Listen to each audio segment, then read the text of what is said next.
성도 여러분 안녕하세요. 8월 6일 365일 말씀과 함께 시간입니다. 오늘 읽을 말씀은 이사야 30장에서 32장의 말씀입니다. 30장은 이집트와 동맹을 맺어 아시리아의 침략을 막아보려는 이스라엘의 우매함을 지적하며 유다의 동맹을 원하는 자들에게 화가 있으리라는 경고로 시작합니다. 그리고 이집트와 동맹을 맺은 유다가 부끄럽게 될 것이라고 합니다. 백성들은 이사야 대언자의 말을 들으려 하지 않고 하나님을 거부합니다. 유다 백성들이 하나님에게서 돌아섰지만 하나님께서는 그들에게 은혜를 베풀어 주시고 아시리아가 패망하게 될 것이라는 예언으로 유다를 위로하십니다. 31장은 30장과 내용과 구성에 있어서 유사합니다. 이사야는 먼저 유다가 이집트와 동맹을 맺은 것에 대해 엄하게 책망합니다. 그리고 도움을 구하러 이집트로 가고 이집트의 말과 병거를 기대하는 자에게 멸망이 임할 것이라 합니다. 하나님께서는 하나님만을 굳게 의지해야 하는 이유를 명백하게 제시하십니다. 그러면서 하나님의 능력으로 아시리아의 군대를 막으실 것이라 약속하십니다. 이어 유다 백성들이 하나님에 의해 구원을 받을 것이므로 이사야는 하나님께서 허락하신 땅으로 돌아올 것을 촉구합니다. 이사야 대언자는 아시리아가 인간의 일이 아닌 하나님의 놀라우신 행위로 말미암아 멸망할 것임을 다시금 강조합니다. 32장은 하나님의 백성이 범죄했을지라도 회개하면 죄를 용서받고 회복된다는 하나님의 약속을 보여줍니다. 이사야는 먼저 유다를 회복시킬 한 왕이 나타나 공의로 통치하게 될 것이라 예언합니다. 하나님의 백성들은 하나님께서 보내주시는 메시아를 통해 공의와 평화의 시대를 살아갈 것이고 하나님의 나라에 참여하는 자들은 영적인 무지를 떨쳐버리고 하나님의 영광을 실제로 보게 될 것입니다. 이사야는 하나님께서 주시는 미래의 심판을 부녀자들에게도 들려주는데 이스라엘의 땅이 침략을 당하면 여자들이 가장 슬퍼할 것이라고 합니다. 이후 하나님의 심판이 끝나면 그 땅에는 하나님의 축복이 임하게 되는데 하나님께서 친히 그 땅의 주인이 되셔서 공의와 정의로 그 땅을 영원히 통치하실 것이라고 말합니다. 오늘 제 마음에 와닿은 말씀은 이사야 31장 1절의 말씀입니다. 도움을 구하러 이집트로 내려가는 자들에게 화가 있을지어다.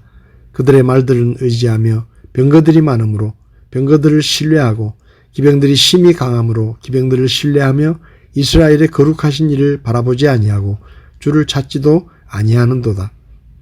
6.25 전쟁이 일어났을 때 우리나라는 유엔의 도움을 받았고 미국, 캐나다, 콜롬비아, 호주, 뉴질랜드, 필리핀, 태국, 남아프리카 공화국, 에티오피아, 영국, 벨기에, 프랑스, 그리스, 룩셈부르크, 네덜란드, 터키 등 16개의 나라가 군대를 파병하여 우리나라를 도왔습니다. 6.25뿐만 아니라 과거 역사를 보면 위기에 직면했을 때 주변 나라의 도움을 받은 일이 있었습니다. 지금도 남북분단의 특수한 상황 속에서 북한의 위협을 극복하고 남북관계를 평화적으로 유지하기 위해 미국 등 여러 나라의 도움을 필요로 하고 있습니다. 러시아의 침략으로 전쟁을 치르고 있는 우크라이나도 미국과 서방 선진국들의 도움을 받고 있습니다. 예나 지금이나 국력이 약한 나라들은 어려움을 당할 때 강한 나라의 도움을 받으려고 애를 씁니다. 나라뿐 아니라 사람도 혼자서는 살 수 없고 다른 사람의 도움을 받아야 살 수 있습니다. 하나님께서 아담을 위한 돕는 배필로 하와를 만들어 주셨고 가족들로부터 도움을 받게 하시려고 가정이라는 공동체를 만들어 주셨습니다. 성경을 보면 이스라엘도 위기가 찾아왔을 때 이집트의 도움을 구하기도 했고 때론 아시리아의 도움을 구하기도 했습니다. 그런데 하나님께서는 도움을 구하러 이집트로 내려가는 자들에게 화가 있을지어다라고 책망하셨습니다.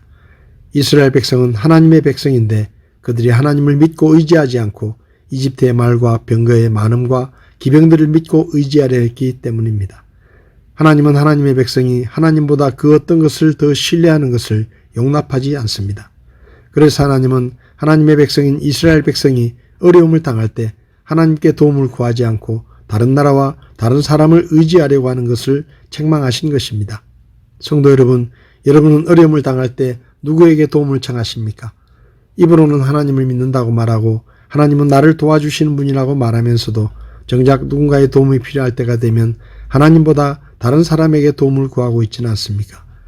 이스라엘 백성들처럼 지난날에 하나님의 도우심을 받고 경험했으면서도 그것을 잊어버리고 사람에게 도움을 청하는 것은 명백한 불신앙입니다. 우리를 도와주실 분은 하나님 한 분밖에 없다는 것을 기억하고 오늘 하루도 하나님을 신뢰하며 어려운 일이 있을 때마다 하나님의 도우심을 구하는 우리 모두가 될 수 있기를 바랍니다.